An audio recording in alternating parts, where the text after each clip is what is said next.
Welcome. In front of me is a MOTOROLA Moto G55, and today I will show you how you can capture a screenshot on this device.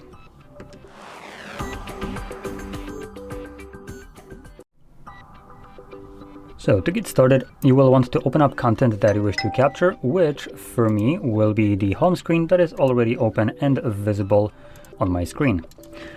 So in your case, when your content is open and visible on your screen, all you will need to do then is press the power button and volume down at the same time. And after a moment, you have your screenshot captured. You can see it looks like this with edit, share, Google Lens, and the delete options visible. And it does disappear on its own after a moment.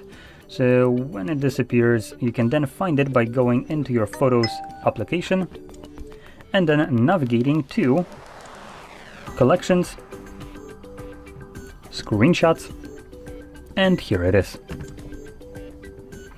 So there we go. Now, if you found this video helpful, don't forget to hit like, subscribe, and thanks for watching.